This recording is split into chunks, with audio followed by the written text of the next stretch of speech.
Oh, yeah. I will say this: any of the stuff that we talked about this week, we'll leave that alone for now. Definitely. Yeah, no, I I don't won't. know. I I won't don't know bring that that's up. all out there. Yeah. No, No, it's that good. was the one thing that I wanted to say before we started taping, and the one thing I didn't say before you pressed the button. So You're fine. You're okay. No one knows what we're talking about, so it's all right. yeah. I'm looking. So, in anticipation of this, I'm looking at the Decatur Bears Yeah. Facebook page, and I'm looking at the '98 roster, and I'm seeing like a ton of names that I remember. Obviously, like Mike Wiggins, Kevin Cooper, who I believe passed away. Did Kevin Cooper pass away? Um, his brother Kareem Cooper, I ended up wrestling with later, which is Really? crazy. Yeah, he is KC Jackson and fantastic wrestler. Yeah. Let me make sure that I got this forwarded. And I But think I then can I'm do it looking. on Messenger. We were talking about it on the last episode. Chuck Ridgway, rookie, 1998. Holy cow! Yeah. And then the other name that I was Terry Grider. I remember that name. Terry Grider was a Buck first. And then the name that keeps popping up that I'm looking at, Kirk Gillespie. Kurt Gillespie was a Buck first. Okay. All right. So that's why the name is familiar. Terry Grider was older even than me. Short guy, played a little D tackle, little linebacker. Kurt Gillespie was a tall D tackle. Yeah. Yeah. LaShawn Austin on there. God, he was a stud. No, No. not 98. Wonder what he was doing. He must have come on in 99. 98, let's see. Was 98, I believe, was the year that the Bucks won it all. 99 was the Bears. Okay. I believe that's right. And if I remember correctly, that's how it went. Make sure that I got, hopefully, I don't know. You know what? I may have to try to email this to Craig. I don't know how his Facebook Messenger is. But shoot, let me see. I might be able to text it to him too. Let me grab my phone, Tony. I apologize. No, you're good. We got yeah. We got no problems. Be much easier there. So yeah, the Bears came out of the Bucks. Yeah. And I give Craig credit, and Chris talked about this. Craig told him that was exactly what he was going to do. He said, I'm gonna come to the Bucks, but eventually my goal is to start my own team in Decatur. And Chris said, hey, great, come join us and we'll see how it goes. And it was great that year. The Bucks improved significantly. And then they left. And then the Bucks had one more really good year, and then Decatur was good for a while as Chris was deployed, and I remember Decatur the year the first year of the Outlaws in 2003 when we went there. It was like two squads of 50 players each, and they had some. I don't remember names. I remember they had a really good safety.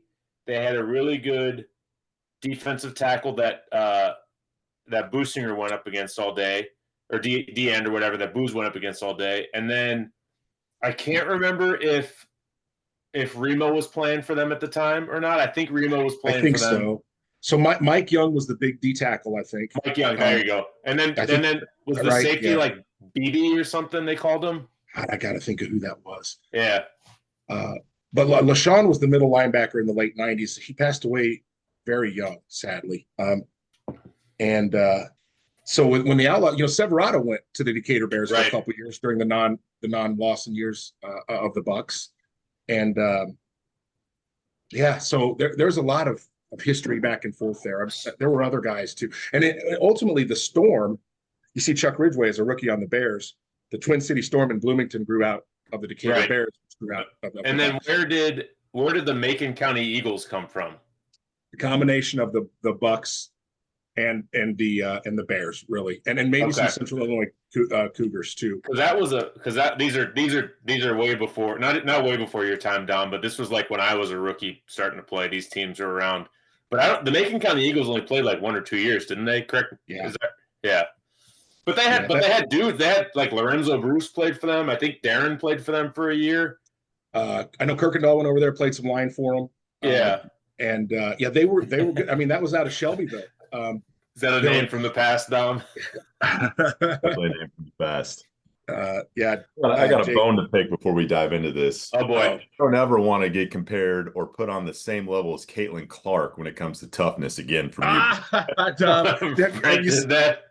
Where did you say that? Dude, there was that shot that Clark took the other day way away from the ball, and I'm like, come on, you know that's terrible. And Dom's like, yeah, I get really worked up about hits in a WNBA game, and I said, here's a quarterback. A quarterback is defending what I felt was a cheap shot. I thought it was great.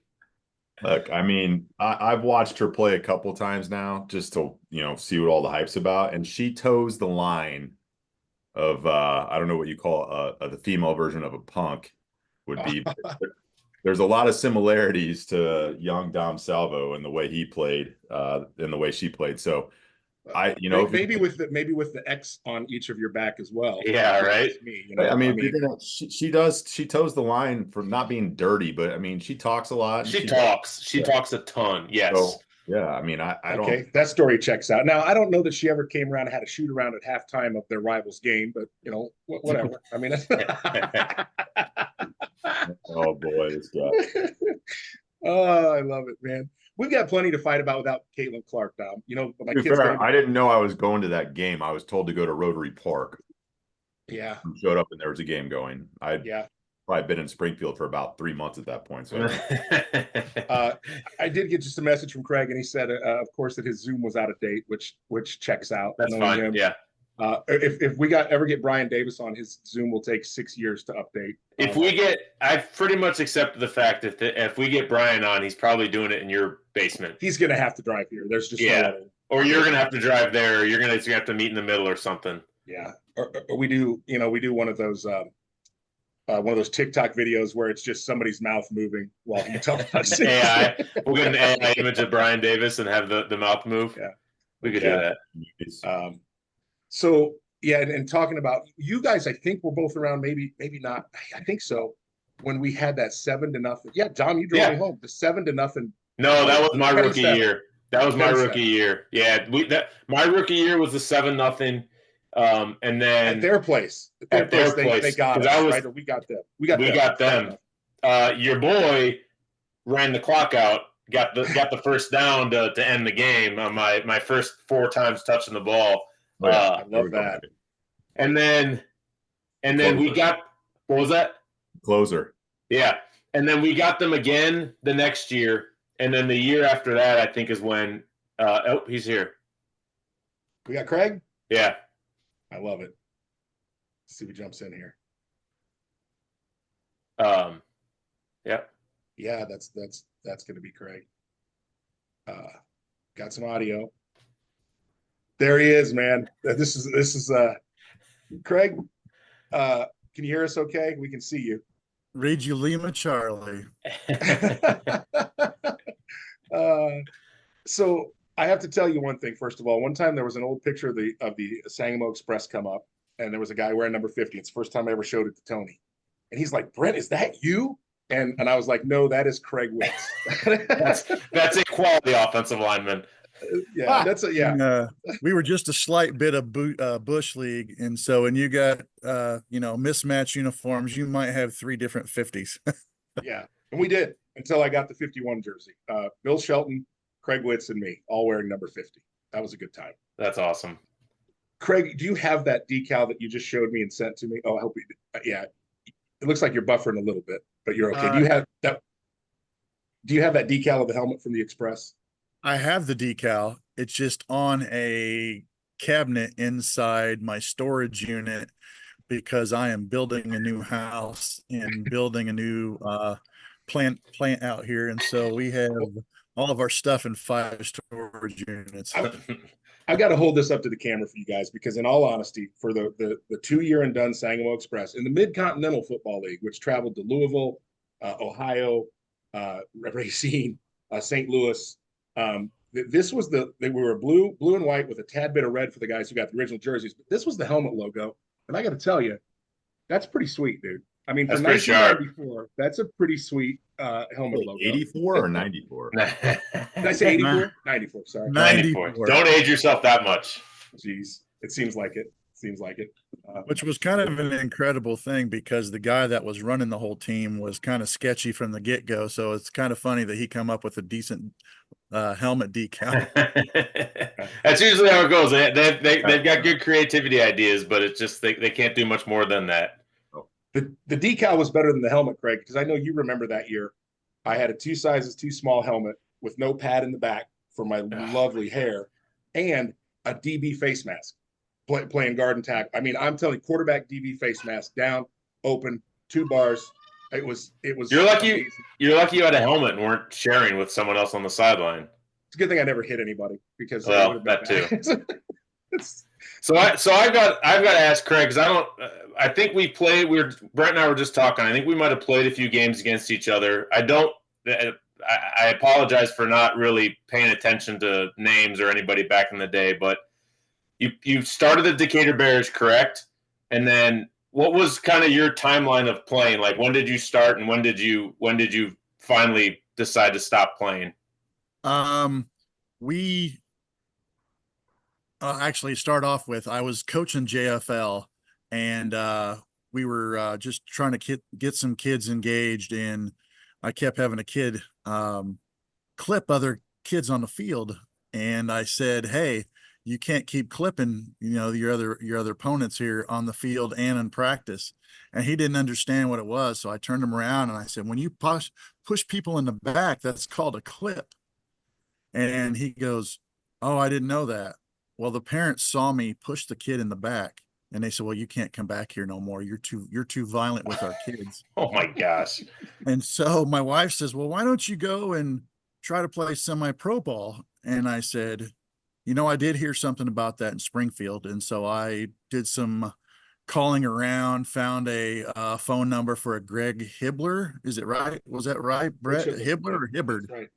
Hibbler. And I hadn't played football in probably 4 years. I think I was 22. I hadn't played since my senior year in high school. Got injured a lot, and didn't get an opportunity to really, go to that next level. So I thought, okay, I'll show up. I'll go and check this out. I showed up to one practice, and I found out that I was the starting center for the very next game. Did you play center in high school? So I did play center 4 years in high school and defensive end. And we showed up. It was not even 3 days later. We were playing the St. Louis Bulldogs, which is our very first game. Oh wow! No, that's a pretty damn good organization right there. So at 6'2", 238 pounds, I'm starting center for a semi-pro team, and I've been a semi-pro football player all of about 4 days. Yeah, we were trying to block Fred Robinson that day. I mean, and the backstory, Craig, which you remember, is our quarterback Gerald, right? He was from St. Louis, and had Gerald played Tillman for the Bulldogs, and Gerald Tillman, and they went with another quarterback or something happened, and so those guys were out for blood. I'll never forget that game. I mean, it was a tough game to get through. Normandy High School, St. Louis. Yeah. Matt Kirksey. Let's see, Gerald Tillman, and there was a couple other guys. I don't remember their name, but that was a funny game to play in. Remember watching Big Herb and Rich Claiborne come off the field at halftime that very first game. They're laying like they've been shot on the sideline, like they can't get enough air. These guys have PT'd and gotten any kind of conditioning all of about 30 seconds, and that was just warm up before the game. That was Herb McMath? Herb McMath was still playing at that time? That was Herb Jr. and Rich Claiborne. Rich was playing guard on my right side, and Herb was playing, tackle on my right side, and then Brett was on the left side. And I don't even remember who the guard. It had to be Tommy Gaskins. I was going to say Craig Gaskins. Yeah, it was Tom Gaskins.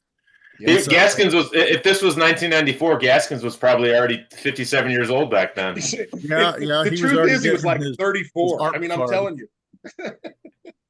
We thought he was like ancient. He was like 15 younger than I am, and 10 years younger than you guys are, Dom and Tony. It's crazy, but I know.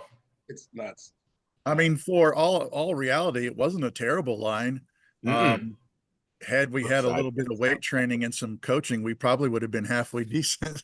Yeah, that's I mean, and I mean, you played, you were around. How many times did you show up to a team where they had, especially playing center, kind of, you're an undersized guy like me. How many times did you have just a big mammoth 360-pound guy over you, and he was just dog terrible because he was just so fat he couldn't move? Yeah. There was that reminds me of Big Diesel from the Central Illinois Cougars. Big Diesel. There we go. He came out of his stance. You could hit him twice before he moved. But when he got out of his stance, it was like a brick wall moving you down the field. Yeah. Yeah. Craig, that's funny. I think we played the first semi-pro game of our careers together because I know that was my first game ever. It was like the second or third game of the season. They had done some exhibition, figured out they were trouble. Tom Gaskins found me because I worked with his girlfriend at the Barrelhead, and you and I think that's the truth, because that prior week, like Chris Jones was starting, the guys couldn't make the away game, and they found some guys. Secondly, the most amazing thing about that, Greg, well, two things. Number one is that I cannot believe in Decatur you got in any trouble for pushing a kid in the back. I mean, that's a tough town. I don't know who the snowflakes were that were 30 years ahead of their time. That's amazing. Number two. Let me preface this by saying it was Warrensburg Latham High School and not Decatur.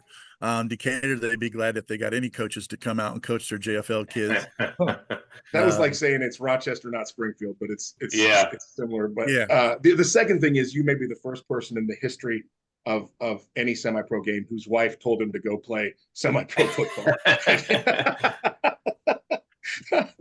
I don't know how that happened, but I'm pretty sure she regrets all of that. It's the worst decision she ever made. And for all intents and purposes, I think they'd only won one game that first year. And then once we all arrived, I think we finished respectable, like 5-5 or 6-6 like that. Yeah. So it wasn't a terrible introduction. Yeah. The internet calls it 3-7, but I know they got at least one of those wrong because we were there. Ultimately, Craig, that means you were part of the game, the Danny Womack game at Lanfear's practice field, which is still the most. You got to tell the story. Most amazing thing I've ever seen. I don't necessarily remember because I'm still trying to learn plays and names and people, and all I remember is this little dude who is just flying around. I don't remember many of the details other than I'm glad this guy's on our team because I couldn't catch him if I had to be on the other side. It was a Red Grange like situation. I mean, I think he scored every possible way except a fumble recovery. Maybe he kick, punt, receiving, interception. I don't know if he ran for one or not, but it was like we won that game 56-49. Louisville Bulls, and they were good. I mean, they were a good team. 8-3, and we were dog shit, and we looked like it. But anything that Danny touched that game, he was just gone. And I'm like, I'm glad this guy's on our team. Crazy. So he was then Brent when he was playing for the Outlaws. How old was he when he came out for the Outlaws then? I think he was probably still a little younger than me, 1 or 2 years. He wasn't that old. I don't remember. Well, you know how black folks say, black don't crack. Well, he could have been 40. We don't know. That's true. That's damn true. That's fair. He was maybe just out of high school, 19, 20, because when that like in 94, right? Yeah, that's probably right. Yeah, and then was the other Womack? Were the other Womacks playing at that time? Bruce, I think Bruce came out, but I don't remember Tyrone until the Bucs. Yeah, I didn't remember either of them until the Bucs. Tyrone scared the ever-loving shit out of me when I first came out for the Outlaws. He probably I was like, yes, sir. Like whatever you say, don't hurt me. I'm gonna have to try to block you some. Huh? He wear a bunch of stuff on his eyes too. Was that him? No, but he used to. Was that Ulysses? Ulysses wore stuff. Tyrone used to just chant "Blood makes the grass grow" over and over and over, and then he would bark, and he was scary. Yeah, the barking. I remember the barking. Yeah, they could get Danny on all fours, and Danny would grab the back of his horse car and hold him, and he'd get on the ground like a Rottweiler. And yeah, it was very intimidating. Hey, but they could play though. I mean, I remember, and obviously I saw them 10 years after the fact. So kind of the tail end of their career, but they still could both ball really, really well. They were athletic phenomenons, really. I mean, they really. I mean, it was just like some practices. That first year of the Outlaws, we'd get them a lot, but they would just show up and either for Tyrone get in a stance or for Danny touch the ball, and it's just different. Yeah, I don't even know if they all knew all the plays. I'm certain that we didn't call a scheme for Tyrone to go kill the quarterback, but they were amazing. I mean, they just showed up and were just athletes. If Tyrone would have had just a hair bit of coaching, he could have been all league and getting some of these looks for all pro and making Hall of Fame. He was just raw talent and had a motor that wouldn't stop. He just needed focus and a good coach. Well, in the away games, when you don't play too many of the away games, it's hard to run up the stats. And this was a time, honestly, that Craig's talking. I mean, in the MCFL, we played, like I said, all the way to Ohio, right? Louisville, Racine, Kokomo, Kalamazoo, Michigan. And then even after that with the Bucs, it was us down here and every other team in Chicago. Yeah. And what those teams got smart and did was made the game at noon, made the game at 11. They knew their guys could get there by noon. Remember that, Craig? We'd have something slated for like 4 days before. Chris Lawson will tell you, oh, hey, we got to play at noon because somebody else needs the field. And when we finished that game, there was not a damn person waiting on that field. Yeah, it took probably my 6th or 7th year before I realized I'm getting gamed. And as a GM, I'm like, I got to try to do a better job at making sure that, we stack the deck in our favor, because they're not coming with their B team. They're coming with their A game. I got to at least have some sort of an edge to keep Tom Robinson and Rick Starosta from coming down here and walking on us. So I started putting the game time at 6:00, and they would show up at 6, but the game was actually at 7. So I had to have, some sort of hey, I got to get an edge on these guys. That's semi-pro in a nutshell right there, right? Like anything you can do to get some sort of little edge on somebody. That's what we had to do. That's awesome. As long as it doesn't include game film or a weight room, anything you can do to get an edge.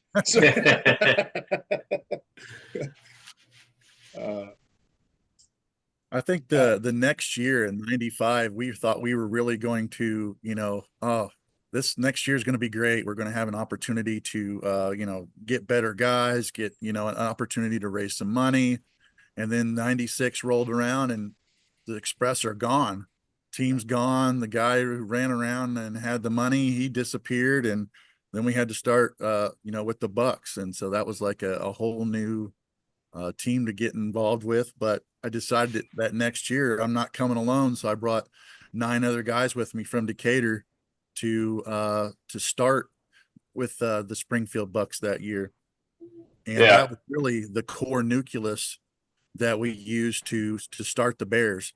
And we knew we were going to do it, and we just needed, some more time, more experience, and more playing and together as a group, so everybody understood, hey, this is something that we can do in Decatur. Right. I think that '96 season really helped us, and really got us a leg up that following year for the Bears to start in '97. Well, that '96 season, Craig, was when the Bucs won their first playoff game. You were there. That was up in Gary, and actually became a team. And then, and again, so just to kind of let everybody know, and maybe I've talked to this about Tony and Don, but Craig started his own team from the Bucs, right? And we've all seen that. We saw how it went with the Outlaw Stallions. We've seen how it's went a million times over. Chris Lawson was the one running the Bucs at that time, and Chris was the one that inducted Craig into the Semi-Pro Hall of Fame. So when you talk about doing things the right way, right? I mean, Craig was honest, came to Chris and said, I've got some guys. I can help this team win, get in the playoffs, win a game, but it's probably only for a year, maybe 2. Because I want to go start my own team in Decatur. And so I always respected Craig for saying that. And then when we faced him later as the Bucs, and those years when Chris wasn't involved with the Bucs, I still had to play you guys. It was no fun at all. But then when the Outlaws came back and Chris was involved, there was never a bit of bad blood. You know, that's the difference of some people and others in this league. I got to give Craig a lot of credit for that. You've got to tell the story about bringing the Bears back to Decatur, though. That's what is amazing to me. That people, some don't know. I know that Tom and Dom and Tony know it because they're huge Bears marks. But when I went over there in '96 and I brought the guys, that was the intention, that we wanted to bring a semi-pro football team back to Decatur, Illinois. And when we went over to Springfield, we wanted to go over there, and Chris was a great ambassador to the sport, because, he knew that was the intention, but never had any ill will toward us.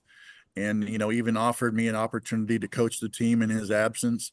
And so it was, Chris, kind of, helping pave the way for another team in the area, because ultimately what it meant was, hey, twice out of the year, we don't have to drive to Chicago.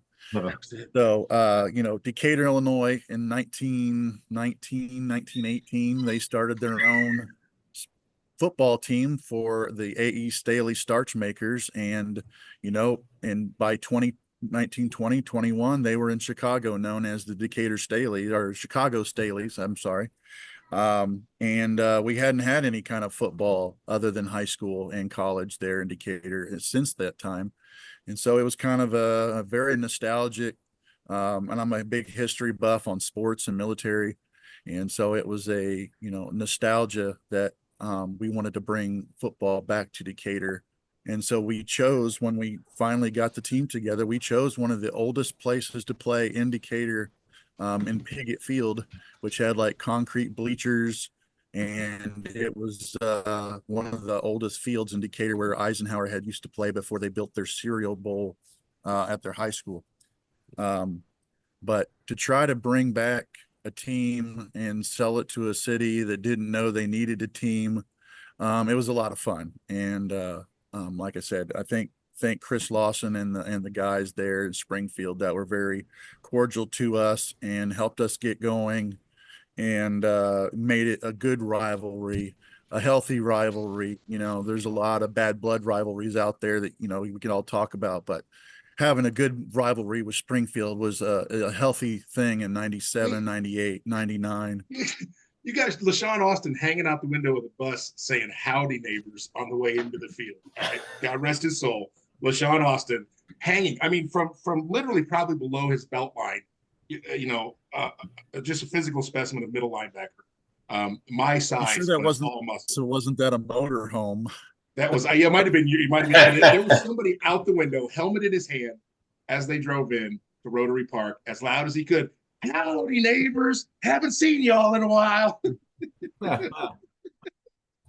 Yeah, we've had the opportunity for some of the Springfield guys to come over and play for us and kind of return the favor, helped us, get the championship ring, go 12-0. In the 2000 season, we had at least 4 guys from Springfield come over and made that memorable. And really the part that wasn't great for that season is the Springfield team wasn't as good as it was in 99. And we had really hoped that it would have been, because we were planning that, hey, we're going to meet Springfield in the championship game. Yeah. And it was unfortunate that Springfield in 99 did not have the following and the team that they did that previous year. No, and that was the start of a couple of real rough years too, right, Brent? Like, yeah, they don't let many 1-8 teams into the championship game. Yeah, I played on that team. Our friend Jamie Ford. Craig, when I think about those years, and I know starting out Decatur was tough, but those are the guys I always, you stayed with it after that Express season. Guys like Jamie Ford and Jason Swick are the guys I can remember who gutted out 3 years of 0-8 to 1-8 football, and then continue to play when it got fun and good again. And we'll talk a little about the first year that we got back and the Bears and the Outlaws played, because those are 2 of the best low-scoring games I've ever played in. Yeah. But Craig, just to take it a step further. Oh, go ahead. Well, back to Anthony's original question is, how long did I play? And I played up until 2003. And so from 95 till 2003. And the only reason that I hung it up is because 9/11. Once 9/11 happened, a lot of guys that were in my age group decided that, hey, we sat on the sideline long enough and enjoyed the freedom. It's time for some people that have the ability to sign up and help provide some of it. Yeah. So by 2001, 3 weeks after the 9/11, I had already enlisted and signed up. And so wow. I played 2 more years, but I deployed in 2003 overseas. And that basically kind of took me out of the mix. I turned the team over to Kevin Cooper and Terry Grider and Bill Wood, and they ran the team in my absence, and they did the best they could. And I think Terry, he hung it up and left Kevin Cooper and Bill Wood to run the team, and they just did not have the same capabilities that we did as a group. We had a pretty solid list as a leadership team on the Bears to run it. But unfortunately, they hung it up in 2006 after a couple of years where they were mediocre at best. Yeah. Well, and that was my first year was 2003. So that was kind of, like you said, that was sort of the tail end of it. And then ironically, we ended up some of our kind of great capital C outlaw greats guys. Like, I mean, I didn't realize it until 2 years after the fact. Brent and I don't, Jay Russell was a Decatur Bear. Right. And then he came over and played for us and ended up, being a phenomenal player and making league MVP and doing all these things. So we could kind of see that on our sideline, Craig, where that first year was such a dogfight. The next year it was a dogfight. And then that third year, I think it was kind of like, they're struggling. Like they got, there's only 30 guys over there now instead of 50 or 60 deep. And so it was, it's unfortunate, but we've talked about this a bunch on this podcast. That's unfortunately semi-pro football in Central Illinois right now. It's just it's no more. Yeah. I was pretty impressed with the Outlaws, and I had never been like too envious of the Springfield teams, the Foxes, the Bucs, the Sangamo Express. I really didn't have too much envy of that group, but when they got the Outlaws together, that was a team to envy. They did a good job. Chris came back, and you had some cool uniforms, cool names, you had numbers, you had some backing, and yeah, that was something that I was like, okay, they got it going on. They're going to carry the torch. And I was kind of still happy about that those guys, and Brett was still playing. He's an old man by then, but he was. We still he was always been the old man. Tough to hide. You got to hide your weak link, and only 3. Yeah, I mean, always in on the right side, and it was like WWE. I mean, you get the guy who really can't wrestle, but he can promo, and so you put him out there. You give him a microphone, he'll take a couple of pony. Craig, here's what I got to ask you, man. So you talked about the Bears coming out of the Bucs, and then what I knew later, and what Tony knew, and what Dom knew was later we're playing the Storm, right? We look back at the old roster, and Chuck Ridgway is a Decatur Bear, right? Yep. I remember Vic Beckley, right? Springfield to Decatur to Bloomington. I remember the Macon County Eagles. That was so. I mean, so when you think about Decatur later only having 30 guys, probably had 50 playing different places, right? But was it a similar experience for you then when those? I mean, again, Central Illinois fed into the Macon County a little bit. I think the Steel made in a little bit, but was Chris had the vision, right? And you were part of that too. So tell me a little about that. Well, we all realized that in early on, like you guys already talked about, is it sucks driving 3+ hours in a bus and trying to get everybody coordinated to go up there. And so, with Chris and, talking to me and on those long trips up to Chicago for the league meetings, like, we got to get more teams in this area. And when you look at the area that we're in with 4 major metropolitan areas that we're in, with Bloomington and Springfield, Champaign, Decatur, that there's no reason that we couldn't have 4 teams. And it was just unfortunate that, all those teams didn't come together without sacrificing, part of one in order to get the other ones going. So it kind of brought us all down there for a while that, we're splitting off talent from the Bears to go make the Eagles, splitting off talent for the Bears to go make the Twin Cities Storm. And then you got the Effingham Panthers. And so you have, several different teams that all filtered to the different areas so they could start their own teams. Champaign had a good run there for a little while, and surprisingly enough, being as that's where the University of Illinois is, that they just didn't have a good team. They didn't have the leadership and the ownership to make it a good team. So it just kind of limped along, and that was unfortunate. But we had guys that were over there. I think it had Chris not, been as humble as he was when it come time to talk about other teams getting started, I don't think we would have had near the what do you talk about, like 30 different teams that sprouted from the Springfield team. It's close if you consider 8 man. I mean, it's crazy. Yeah. So if Chris doesn't have that, that humility to realize that, hey, this is only better for all of us if we can get more teams in this area. I think if he didn't have that foresight, we don't have anything to talk about right now. Oh gosh, no. I mean that's, and we've talked about with him too. I think if not for that, I think that thing fizzles out probably 10 years before it did. So we're lucky. Yeah, we're lucky we got what we got out of it, truthfully. And I think you had, I look at, Brent was talking to me about your split and how you kind of came into it saying, I want to do this.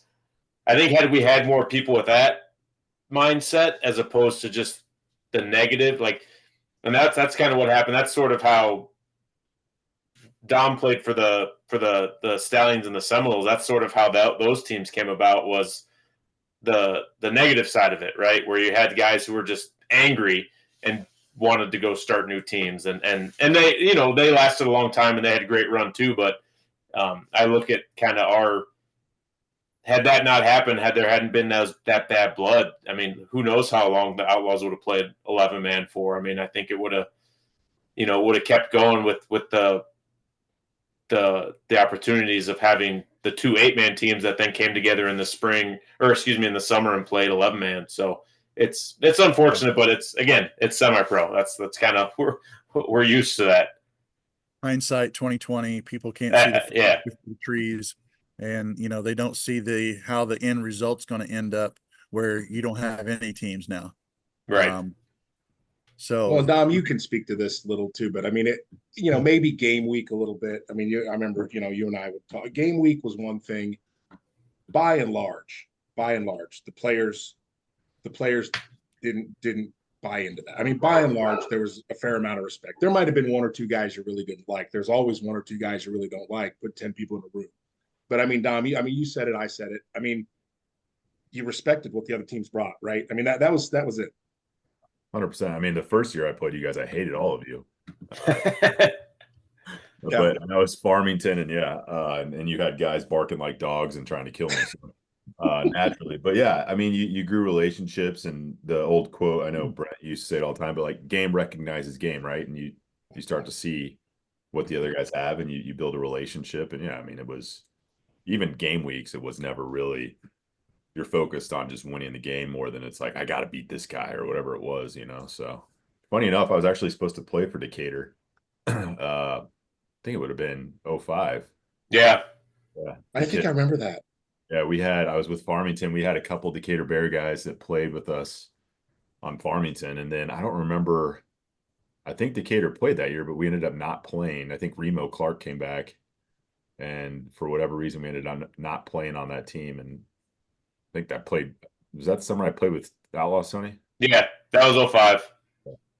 Yeah. I think that was that was the 4 games and out. Actually had Right. anything going on. Yeah, that was kind of the end of the Outlaws 11-man and the end of the Bears 11-man. I think the Bears at one point there was talk of restarting it. I don't know, Craig. I don't know if you remember that, or no. I'm looking at the online right now. They played in 06, and that was their last year. I thought I remembered something in like 11 or 12. They were trying to reboot it, but it just never got off the ground. I could be wrong.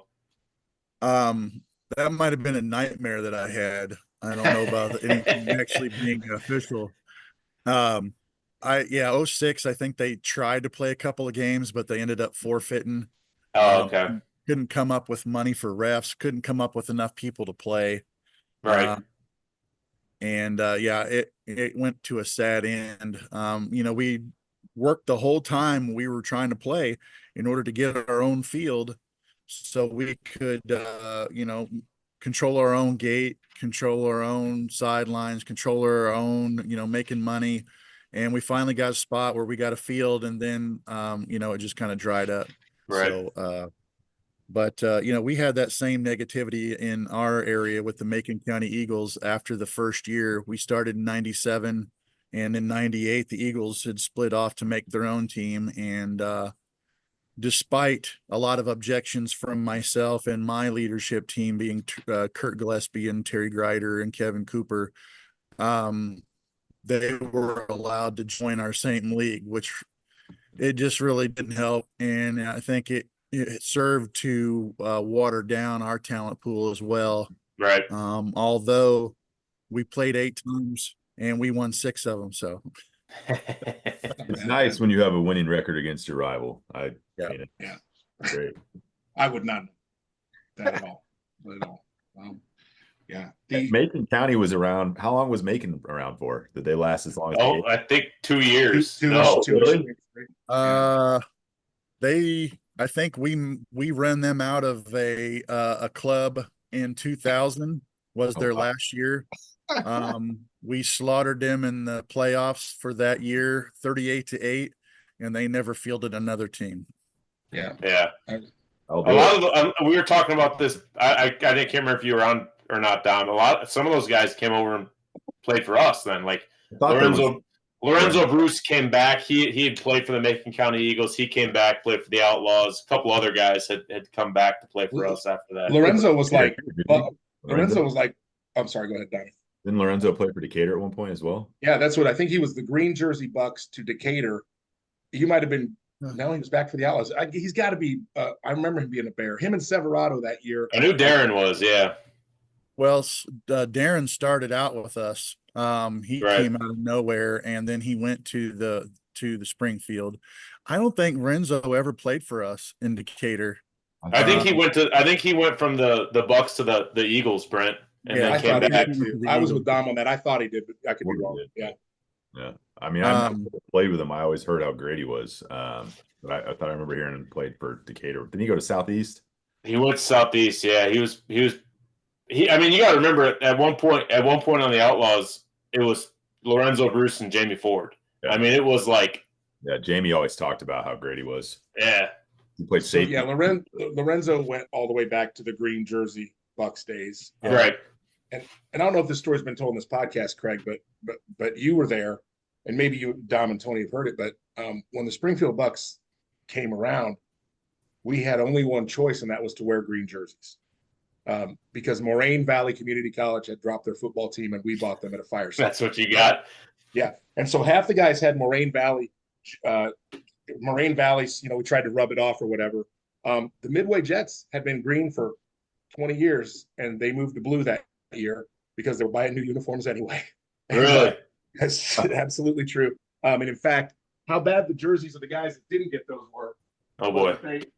They were like they couldn't even handle the heat of being like screen pressed. This is the game jersey from that year. And they could not handle the iron of pressing the numbers on. So oh my God. That's what we wore. Of course, by the same token, the old Sangamo Express jerseys were practice jerseys, even with the fat arms and everything. That thing is huge. I mean, I'm just telling you, when you see the arms in it, it was not. This was that rough. I mean, from the '60s practice jersey penny stuff, and the arms. I mean, literally, for the old shoulder pads are that wide.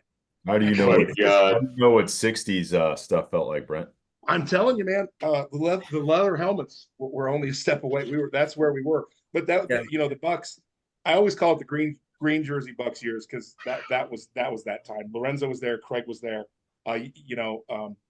Tommy Gaskins, and a lot of when Decatur came around, and Chris left. The guys, I couldn't make it to Decatur at that time. I lived in Jacksonville, but guys who wanted to win went to Decatur, and they won. They really did. Huh. Yeah, it was fun seeing Brett wearing his old Sangamo and jerseys and the Bucs jerseys back then. The long hair. It kind of reminded me of Bruce the Barber Beefcake. That was my goal. Long hair hanging over the helmet. You just made his year right there, Craig. Compared to a wrestler. WWE. It's so good. Apropos, that's my favorite WWE wrestler of all time. Great gimmick, no talent. There you go. That's my guy. that was pretty much all of those guys back then. I don't think I've ever seen the long hair, Brent. I don't know. Craig I've only seen pictures. Yeah. There's that we one. We called him Hollywood. Like a mullet? First one to call me Hollywood. It was Fabio-esque at one point. I mean, it was down and out of the thing. In that old Sangamo Express jersey, it's the Dutch boy. It's growing out. That Sangamo Express jersey film where Gaskins posted it. I shared that with you, by the way. Did you guys see that? Yeah. I just sent it to you. So I don't know if Craig. You have to share that with Craig, Brent. I don't know if he's seen that. Tom Gaskins posted like a 4-minute clip of a game from 1994 that he had on, because Tom Gaskins has copies of everything. God knows why. It's the Danny Womack game, by the way. It is. Is that the Danny Womack game? Absolutely. The Louisville Bulls, yeah. Oh wow. On the old Lanphier practice field at Lanphier. 13th end division. 13th division. Yeah. Walk it for glass. Walk it for rocks. I played JV football there, and then I coached JV football there too. So. Yeah, there was a bunch of young men there about having heart attacks at one point in time. One of the cathedrals of the MCFL. Yeah. Capacity crowd of 13 crackheads at the game. Oh God, yeah. Mission was free. Playing or watching? I don't know. Yeah, probably both. A little of both. Yeah, those were good times. I don't know. Craig, what else? Tell us something interesting about some of your Decatur. I mean, I remember the guys like Mike Young, Tracy Stepney. Yeah. Tell me something interesting about some. You got. By the way, here's one, and you can expand on it. You have the only first team AFA All-American in the history of the Midwest Football League, in the year that Brett Roberts got that. Brett Roberts. He played yeah. Forgot about Brett. First team We've got some honorable mentions. He's first team. The first 22 guys, Brett Roberts was because he had like 15 interceptions that season or some crazy number like that. I remember he single-handedly beat the freaking Jacksonville Sharks one year because he had like 4 picks and scored a touchdown in overtime to beat them.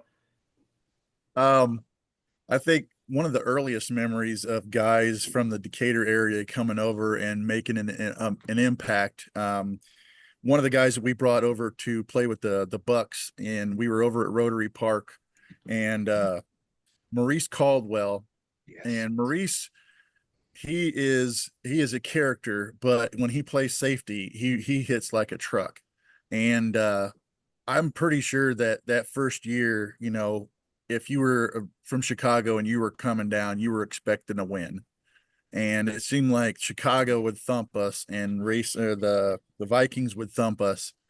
And it was about, I don't know, midway through that game with the Vikings. Was it not Badger State at the time? I think it was Kenosha or Lake County Vikings at the time. It was Lake County. And their receiver caught the ball over the middle, and Maurice hit him so hard he lacerated his face open through the mask. So I don't know if the mask hit his cheek. Oh my God. But he laid him out so hard that he was bleeding out of his face mask, and everybody's like, "Oh, what did just happen?" And it seemed like after that,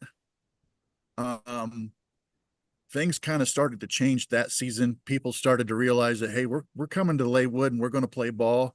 even though we might look like Bush League with our mismatched helmets and mismatched jerseys and pants. But I think that was one of the things that contributed to the downstate area, really getting some respect in my vision and what I saw. Another thing from just some of the ignorant stuff that we have had to endure when we go up to, was it Gary, Indiana, and play at, was it Gilroy Stadium? Gilroy Stadium. Yeah. Before the game, you got all of their players out with a pick end and mattock digging the lines out of the dirt because they couldn't afford to paint the lines. Oh my God. Holy. Like So our guys are like, the first team, 97, they had never went anywhere except for the 10 of us that had played the year before. And so some of these guys are like, is this normal? Is this the kind of stuff that we deal with here? I'm like, yeah, get used to it. And then just some of the antics that our guys had pulled during the game. We had a referee named Big Marv that would come and do the games in the semi-pro area. I know Big Marv. I know Marv. Marv did a ton of high school games for when I was coaching. Yeah. Well, Big Marv was on our crew that did the semi-pro games, and anytime that Remo would start getting out of hand, Big Marv would grab him and take him to the sideline and say, look, Remo, you're going to have to keep your head or we're going to have to throw you out of the game. That's awesome. So Big Marv, Dom, his last name's Dampier. His son is Mo Dampier. Oh, Mo. Yeah. Yeah. So that's his son. Once it comes time that, we get an opportunity, we need to induct Big Marv as a referee for the Hall of Fame. Maybe even before he gets to the high school level, because I'm sure he's going to be a lock for the high school referee Hall of Fame because he's been around for so long and he's just got mad respect from all over this area. Yes, he does. He definitely does. Yeah. If they've got a category for that, he definitely deserves it for sure. Didn't Mo play for somebody in the 8-man game for a little? He played for the Steel for a bit, and then he played for the Foxes. I think he played for the Rage too, or something. For 8-man? Oh, an 8-man? Yeah. He played for the Rage. Well, if you have to talk about the Rage, that's another good legacy for the Bears when you think about it. I mean, that was it. We talked about it last week, I think, even how that might have been the best team that year to ever play in the AFL, and that was born almost singularly out of Decatur. I mean, there were some other guys, but that was a Decatur team. And again, it's kind of the same story. Once the Midwest Crush kind of fell off, and Decatur, the Rage got all those guys. God damn, they were hard. Springfield still split into two teams, and they were all those were all like local kids too, like Eisenhower and MacArthur and a couple of St. Teresa kids. So that was those were all local kids. They would have had the Bears still been around. They would have gone and probably won another freaking league title with the Bears. There were some guys there. There were some dogs. With the most recent team that won the 8FL being the Illinois Thundercats, that was ran by Tracy Stepney. Yeah. And Tracy Stepney was the guy who was my partner when I started the Bears. And he is a giant Dim Boys fan. And even though I make fun of him religiously about being a Cowboy fan, I said, hey, I'm choosing the name, but you can choose the colors. So he chose Decatur Bears, and he chose blue and silver. And I said, we're going to go with navy and silver. We're not going to go with blue and silver. Yeah, no. So, and Tracy, stuck around and paid his dues and started his 8-man team. And I think he won a couple of 8FL championships with the Illinois Thundercats. Yeah, he did. They came around just at the tail end of when I had left, and I think when you had been gone, Dom. But they had some good talent. That was like the Pfeiffer brothers went and played for them, and then Garland. It was a bunch of guys from the Foxes who went and played for them, and they had some. We never got to play against them, but I know they won a ton of games. So Pfeiffer brothers played for literally every team. In the Marcel still plays, and he's still probably the fastest dude on the team. He's fast. Yes. And he lives in East St. Louis, though, right? Or he doesn't live around. I don't know if he lives. He might. I don't know. Coaching for East St. Louis High School a couple years ago. Yeah. Wow. Like him and Big Ant, right? Him and Big Ant used to come up together. Big Ant came up. Darian, his brother Darian came up. Gary. Gary Miller. So yeah, ton of those guys. But again, that's like what we talk about. We had to go dip down to East St. Louis because get them up here. There's nothing down there. The Fury are dead. The Belleville Justice are dead. There's nothing. Yeah. The Bulldogs. I don't even think the Bulldogs play anymore. Yeah. It's a testament to how hard it is to field an 11-man team. Yeah. The additional referees, additional players, 100-yard field, chain gangs. I mean, maybe Chris and everybody saw something way before I did. I fought the whole 8-man chain. It's 2 less linemen, but right. From a perspective, it's like, hey, tennis is turning into pickleball everywhere you go, and it's the same thing on a smaller field, right? Right. I mean, it's crazy.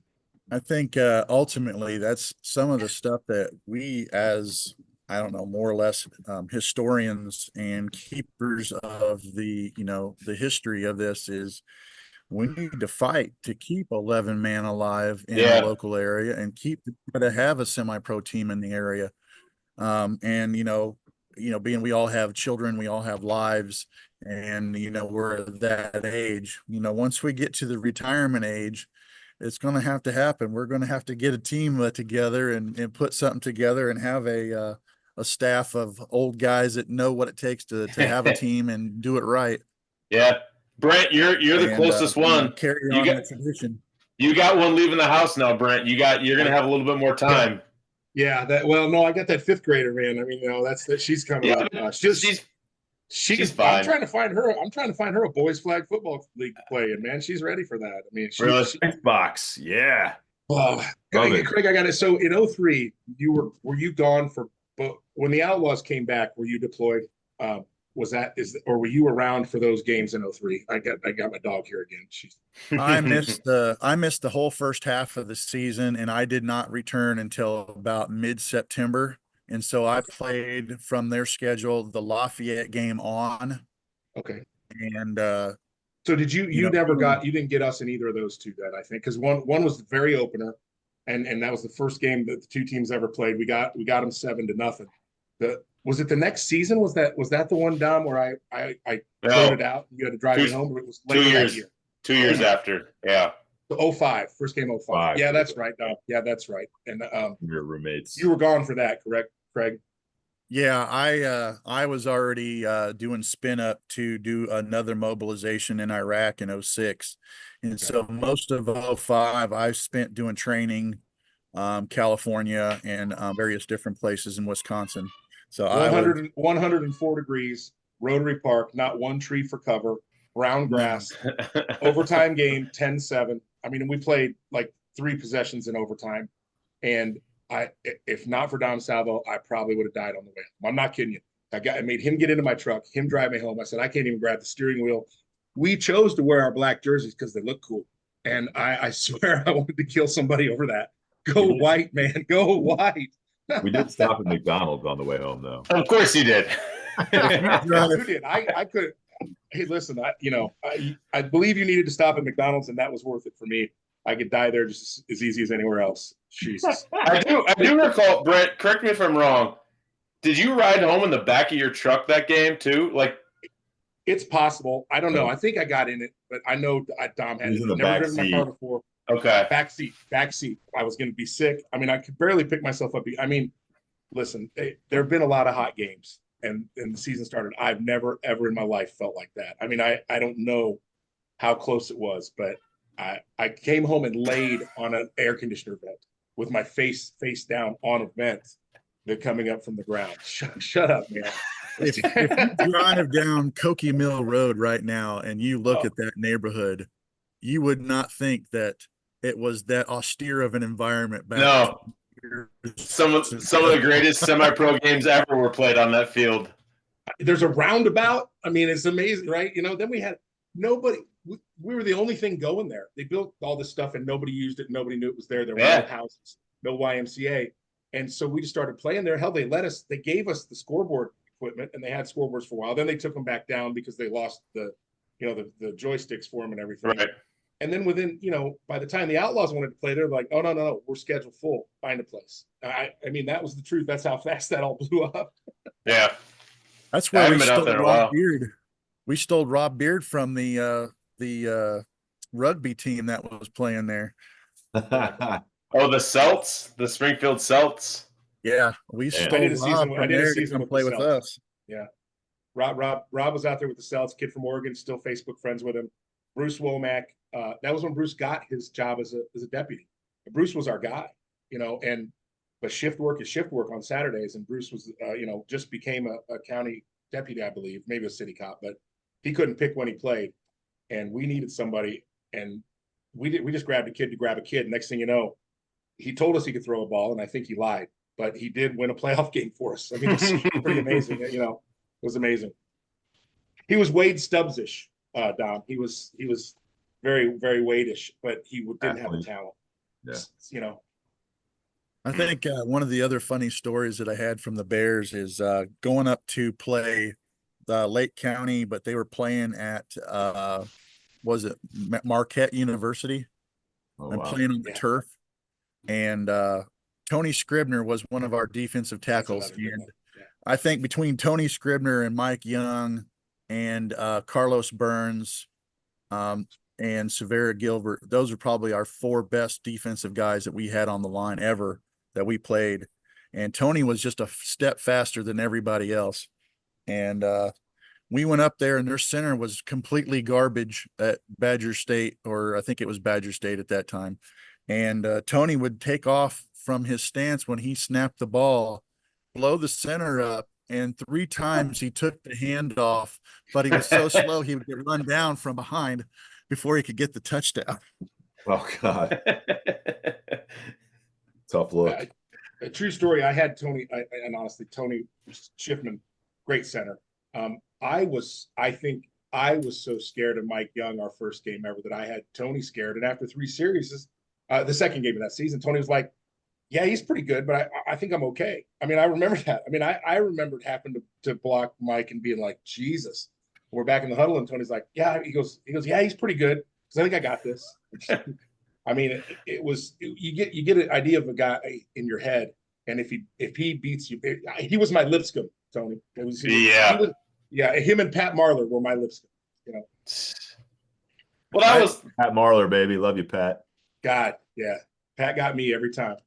Having Mike and them guys in practice every day, I guarantee you that's what made me better to where I was, worth a crap playing center, because you have to learn they're faster than you, and you got to adapt, and you got to make sure that you snap the ball and get your hand up fast enough that you can get a hand on them. Otherwise, they're going by you.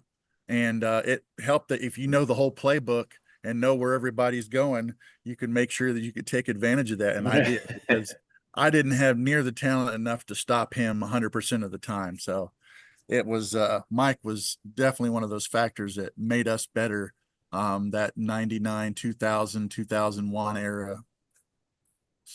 Yeah. No, he was, go ahead. No, I was just going to say I remember a ton of those guys. There was just always, I remember going that first game, and Chris knew everybody, obviously, and knew the names, and just, that was tough. You guys were they were a tough team. And I hate using that word. It's such a cliche word, but they were. They played hard. They weren't flashy. They just played hard, and kind of the same way we were. It was two really good semi-pro teams playing a game, honestly. And they had a history.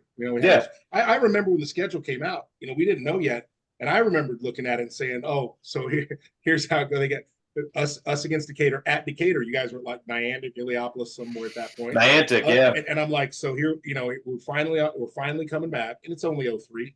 You guys won it in '99, still been very good through 01, 02. And I'm like, that's what they did to us, right? And again, 7-0 game. The one that I almost died in was 10-7. I mean, that was 2 years later. There was never any crazy ones, I don't think, in between. And everybody knew everybody, you know. Tony was trying to remember earlier, Craig, who there was a DB that was, and I couldn't remember it either. It's a safety that was really good. It might have been Maurice, but I don't know who else it could have been. They called him Chris referred to him as BB. Oh, that's Brian Jones. He played for us in 2000, I believe, briefly. But he was a longtime Eagle. He was good friends with Aaron Brown. Yeah. Because I think he came By back. the way, if you're not following Illinois football, Aaron Brown's son is on staff at Illinois now. Oh, we follow Illinois football. Brent was telling us that. Yeah, once a week they get an update, man. Yeah, more about it. You know, jeez. No, that's awesome. That's so cool, though. I think that's really. And Craig, you'll remember that. I remember that kid running around, you know, on the sideline. I remember him with the chain gang. I didn't know him, didn't know who, but I remember him like it was nothing, man. And when he played at Illinois, fought through 2 ACLs, you know. He played for a while. His first 2 years, he wore 27, and when they asked him why he wore 27, it's because Aaron wore 77 when he played for the Macon County Eagles, and so he's being a skill player. He couldn't wear 77, so he got 27, which is 2 sevens. 2 sevens. Yeah, so that's cool. That was a throwback to his dad when his playing days with the semi-pro team. So I thought I've caught interviews with him where he's mentioned to national guys that he grew up in this semi-pro Central Illinois environment, and that's pretty cool. You know, that's a cool thing. Because he said, yeah, no, I grew up around football. My dad had this semi-pro team called the Macon County Eagles, and every weekend we'd either go to somewhere or they'd come in here, teams from Decatur or Litchfield or Belleville or Bloomington or Springfield. And I mean, that's pretty cool, man. I mean, you know, that's kind of neat. Yeah. You know, I had my differences with Aaron. You know, he started off as an offensive line coach for the Bears in '97, and then he broke away, started his own team with the Eagles in '98.